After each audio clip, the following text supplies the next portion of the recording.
I'm sure the first thing you think of when you hear toll booth is the great inconvenience of your trip being interrupted to be charged a few bucks just to pass through. The mental image most of you might conjure is a clogged-up freeway with lines of cars packed together, waiting to pay and move on. I can imagine the people who work at those booths find it even more boring than you do.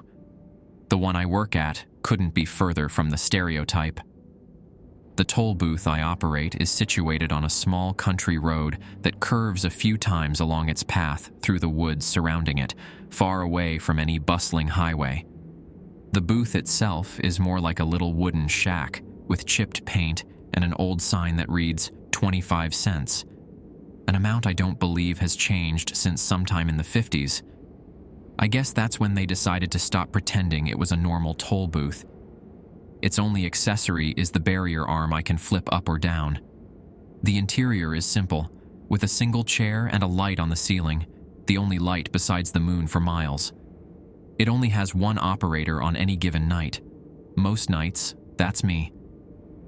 On the surface, it doesn't make sense why our local government would pay someone to sit out in the middle of nowhere to operate a booth that makes no money. And believe me, they pay well. But if you spent a single night out there, you would understand why. No, there isn't a sudden influx of 1,000 cars waiting to pay their tolls at 3 a.m. What we protect by keeping this booth running is worth far more than any monetary cost could make up for. In my town, the job of operating the lonely booth is one that is highly respected and rarely spoken of. In fact, it's something of an unspoken rule that you keep private any conversations about the booth, the road, or anything related. Everyone around here knows there's something off about this place. Almost everyone has seen something they can't explain, or something they wish they hadn't. A lot of rural towns have their own urban legends. Most of the time, their residents embrace the myths. I suspect it's because they all know it's a myth, save for a few crazies. Our town is the opposite. We keep quiet about the things we've seen. The most we can do around here is to steer people clear of the road and hope nothing strays from it. The last we wanted was for the rest of the world to find out, and I suspect we're not the only ones. You see, our town is doing far better than most in our area. Our infrastructure never seems to crumble or degrade. Our public schools are well funded, and no one is ever stuck looking for work. The reason this is noteworthy is that our town isn't exactly in the most prosperous region of America. This money is coming from somewhere, and it's not from our little property taxes. I've got a suspicion that the feds, or someone else, is dumping money into our town, and that they're keeping tabs on our little toll booth situation as well. I know this all sounds ridiculous now, but once you get a better idea of my job and of recent events, I think you'll understand. As I said, the booth only has one operator each night, a tradition that goes as far back as we've been a town. Each week, we hold a private meeting at our town hall. At this meeting are all current toll booth attendants and any former ones who can make it. Most of the time, the meetings don't last longer than 15 minutes, but after the emergency meeting I called a few weeks ago, we've held them every day, and they've been taking a lot longer. The reason for which you will know soon enough. I suppose this is a good time to explain what happens at the toll booth and the road it sits on.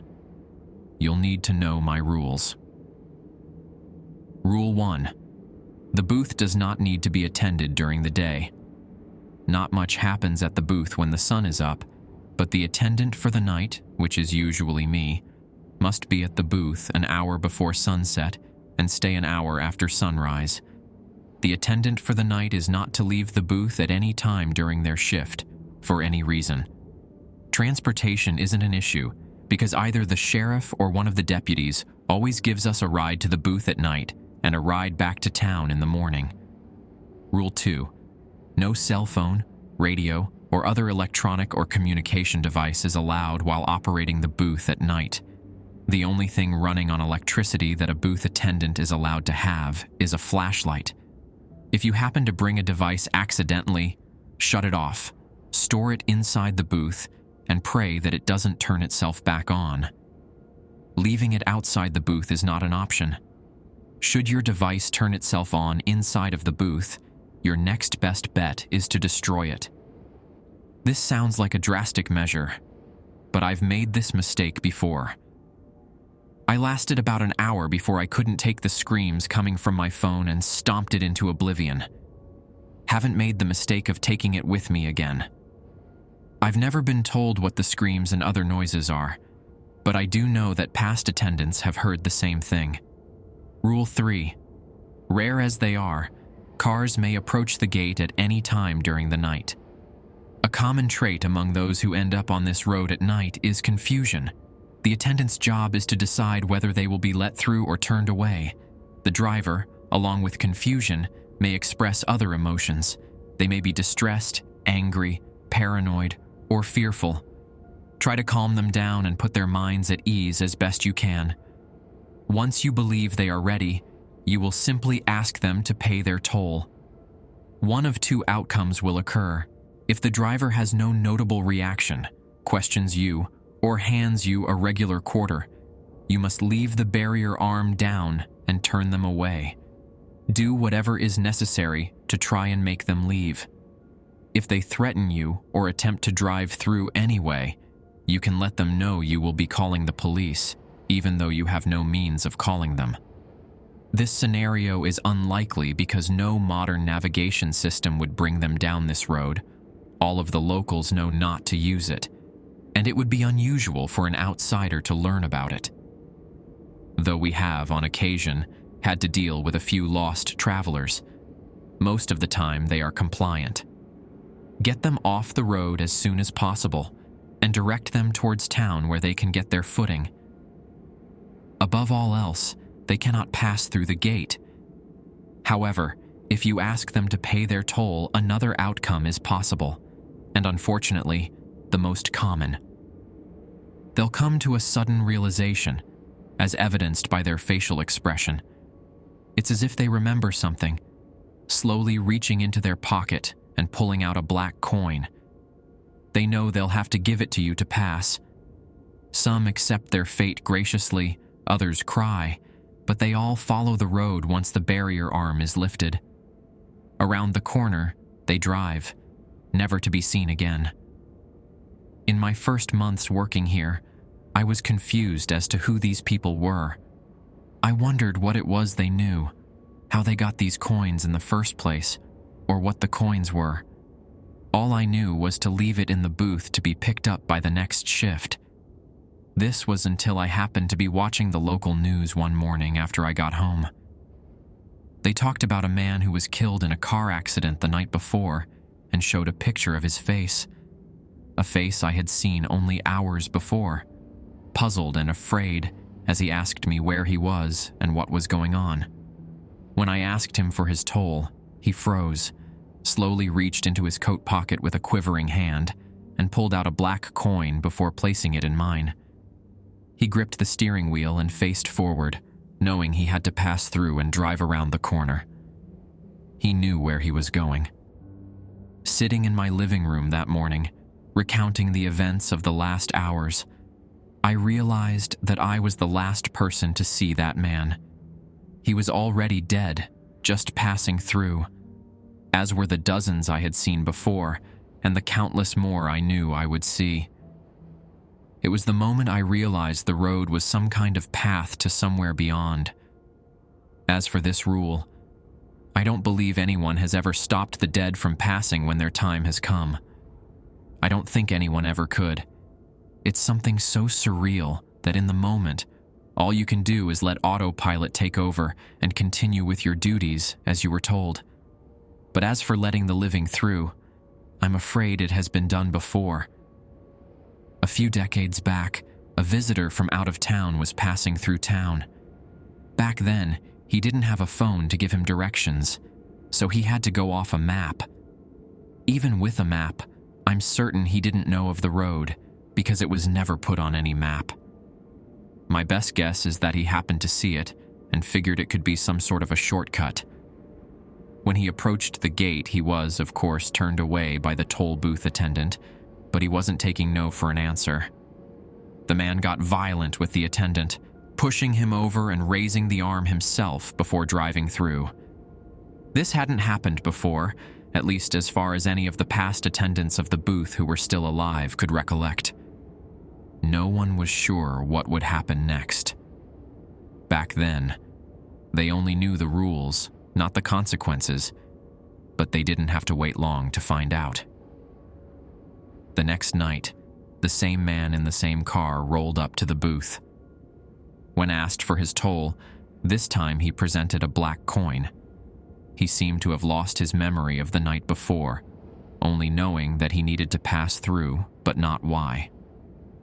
This has continued every night for the last several decades. Each night he pulls up, confused as to why he's here and needs to pass, and forgetting each time. Each night he gives us a coin. Each time he passes on, driving around the bend into the woods, not seen until the next night. He never ages, and his appearance never changes. Sometimes he even says the same exact thing as the night before. Other times he expresses a sense that he's been here before, and that everything feels familiar, like he almost remembers sometimes. His fate is one I wouldn't wish upon my worst enemies. Dead, but not being allowed to move on, and never remembering why you're there, living the same moment night after night, until who knows when. His story is one that reminds me of the importance of our job here, but not the only one. Rule 4. At some random point in the night, you may hear something moving through the trees, something big. Sometimes they emerge from the woods, other times they'll be coming down the road. Try not to be afraid. No harm is coming your way. Quite the opposite. However, I can see how this would be hard to believe. In any case, you need to raise the arm and let them through. I remember the first time I saw them. I could hear a clop somewhere down the road, coming towards the booth like a horse galloping. I rose to my feet and grabbed my flashlight, intrigued. I remember hoping it wasn't someone's horse. I had never been told what to do in that scenario. When I did point my flashlight at the road, I nearly had a heart attack at the sight before me. A bull moose was approaching with a brisk walk. Of course, I was warned of this, but the details I was given were vague. All I was told was that a moose might approach the gate, and I was supposed to let it through. I wasn't told that this thing stands at around 9 or 10 feet at the shoulder, or that its fur is so dark I couldn't see it without my flashlight save for the massive antlers, which are white as snow in contrast. The only other part of its body clearly visible from afar were its eyes, which shone with a small speck of white light glowing in the darkness. I screamed and retreated to my booth, tempted to run off into the night and abandon my post. Fortunately, the moose slowed its pace and eventually stopped in front of the barrier arm. This calmed me down, and I slowly raised it, watching as the moose approached to pass. As it did, I noticed the halter and reins on its head. I followed them up, only to meet another set of eyes, identical to the moose's, towering over me. Again, I yelled, but contained my volume when I realized whoever or whatever this was on top of the moose was making eye contact with me as they passed. This figure was dark, if not darker than the moose it rode on. Something akin to a shadow. Just like everyone in their cars, they walked down the road, beyond the bend and out of sight. I had to sit down for half an hour before I stopped shaking. Needless to say, I wasn't very happy those finer details had been left out. Only after my shift and expressing my frustration was I told more. Apparently, this hunter and his moose have been around a long time, so long that no attendant alive today can remember a time without them. Some believe they've been here for the past couple hundred years or more, possibly as long as the strange road and the booth have been around. What we do know is that they aren't bound to the road like the others. At our town hall, we possess a written account of the hunter and his mount riding right through town in the middle of the night back in 1919. To this day, a few residents have seen the moose while they're driving at night. You may be wondering why I refer to the figure on the moose's back as the hunter. Well, that's what us attendants call him. Every so often he and his moose will arrive at the booth, dragging a corpse behind them. When I say corpse, I don't mean an animal, or even a human for that matter. I mean abominations out of your wildest nightmares. Things that send a shiver down your spine and make you want to vomit at the same time. Things you would expect to find talked about in a religious text when the end of days comes. The hunter drags these things down the road and around the curve. I can't be certain of anything, but if you ask me, he's taking them back to some sort of afterlife or underworld. Maybe it's the same place the dead go when they drive around the curve, or maybe somewhere in the road is a pathway to many different places. I couldn't tell you. What I believe, like the other attendants and anyone who knows about the hunter and his moose, is that they're here to protect us. Whatever these things are that he's taking with him aren't supposed to be here in the first place, and he's just here to set things right. Now this is where we get to the point why I'm telling you about all of this. I explained before that the people from my town like to keep these things quiet, and for the most part, I agree. I'm not a fan of airing our business to the outside world. It's attention we don't need. Unfortunately, I don't think we have a choice this time. It began a couple of weeks ago during one of my shifts at the booth. Everything was going well for the most part. No new dead passed through that night, nor did any living try. The only customer I had was our regular poor old bastard, confused as ever. After him, all was quiet for a few hours until I heard a slow clop coming down the road yet again. These days, I'm not afraid anymore. I've seen the hunter and his moose enough times that I don't fear either of them, and like I said, I've come to respect them for the things they take out of this world.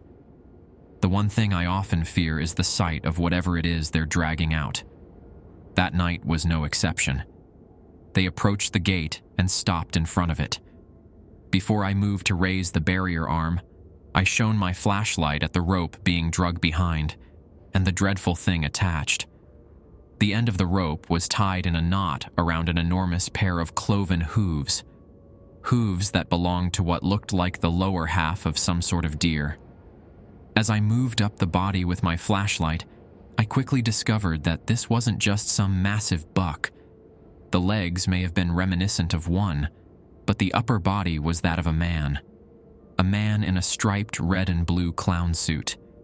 The sleeves were shredded at the wrist, and protruding from them were long, blackened hands with claws for fingers. The head was by far the most grotesque part. Its nose and mouth, like the rest of its head, were covered in the skin like that of a pale man, but their shape was that of a deer's. Blood dripped out of its half-opened mouth. The ears were similar, with the same pale color and texture as a man's, but shaped like a deer's.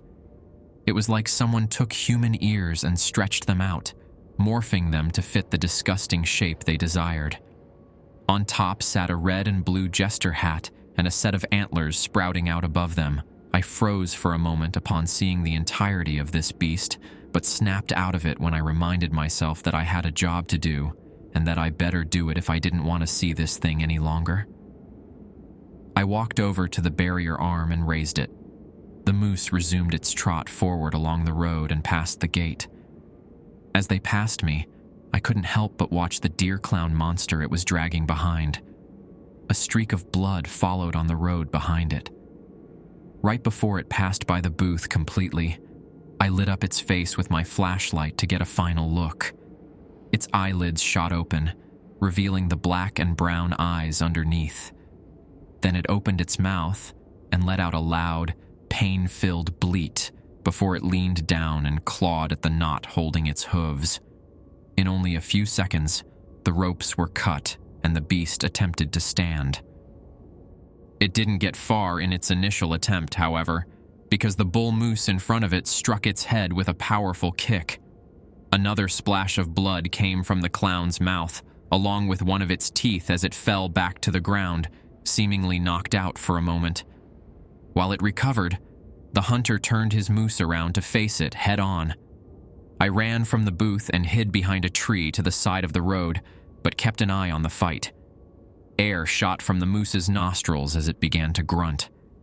His grunts were louder and deeper than the bleats of the deer clown. I could feel my chest vibrate with each powerful grunt. The clown finally stood and stared back at the hunter and moose, letting a few more bleats out, as if to challenge them. At its standing height, this thing was taller than the moose, though it was obvious the moose was much larger and heavier overall. The moose lowered its head and charged.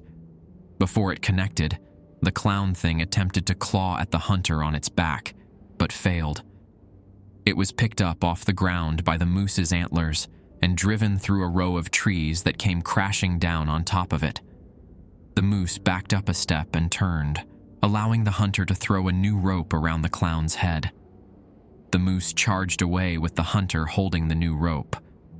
They began to drag the clown by the neck, I assume hoping to finally make it around the bend this time. Unfortunately, it was still conscious and sliced the rope with its claws again. The clown didn't waste any time, hurrying to its hooves and charging into the woods. The hunter on his moose followed. In only a moment, they were both out of sight. I only noticed my heavy breathing after all was quiet again. It took me an hour to work up the courage to leave the tree line and return to my booth. When I did, I noticed the tooth from the clown lying on the road and collected it. Fortunately for me, the rest of my shift was uneventful. Unfortunately, the hunter never returned with the clown. When the sheriff picked me up at sunrise, I told him to hurry to the town hall for an emergency meeting. During the drive, I contacted everyone else and told them to get there as soon as possible. At the meeting, I presented the tooth and gave an account of what I had just witnessed. There was a mix of emotions. None of the other attendants had ever seen something escape from the hunter before, and none knew what it meant. The agreed-upon action was to wait at least a week. It's unusual to not see the hunter and his moose for more than a week, so we figured he would catch the clown in the next couple of days, and all would be sorted. I dearly wish that was what happened. A day later, a video surfaced on the internet from the town over. It showed a pair of deer antlers sticking out above the tops of trees as the man recording was driving. A few days after that, another video. This one was recorded by a woman who awoke in the middle of the night to laughter outside. Halfway through the video, you can see the antlers and part of the hat outside of a second-story window. The woman recording didn't notice, but commenters on the video sure did. Last week, someone halfway across the state uploaded a grainy photo of a black moose on a hill in a clearing between the trees, far off in the distance. These are just the ones I've seen. Now you can see why we've been having meetings every week. I can tell we're not the only ones in a panic either. Strangers started showing up around town, and not the kind that are just passing through. They try their best to fit in, but they stick out like a sore thumb. The dead giveaway is when they show up to our bars and diners, striking up a conversation before asking folk what they've seen around here lately, asking about the booth and the strange road. In the last week or so, they've stopped trying so hard to hide it. Black government SUVs have been crowding the parking spaces downtown. We kept the tooth in the town hall along with every other document and record we have about the booth, and now it's all missing. It's clear that whatever happened that night wasn't supposed to, and we weren't the only ones who noticed. I didn't work last night, but the attendant who did had a lot to report this morning in our meeting. The feds drove out to the booth and took a look around. He pleaded with them not to drive through, but in response, they told him they already knew why they shouldn't. Something we weren't expecting. It's only a matter of time before they come for me. I suppose I'll tell them the truth when the time comes. As much as we like to keep it a secret in our town, the genie is out of the bottle. I figured I would at least tell all of you before the feds. Every one of you should know what's out there. As for me, I'll keep watching the booth at night. Sticking to my duties is about all I can do. Still, I'll be keeping up with all of the developments that I can. I can only guess based on the posts I've strung together, but it looks like the clown is still on the move, and our hunter close behind. I can only pray that he catches it soon. In the meantime, if you hear strange laughter in your backyard at night, stay inside.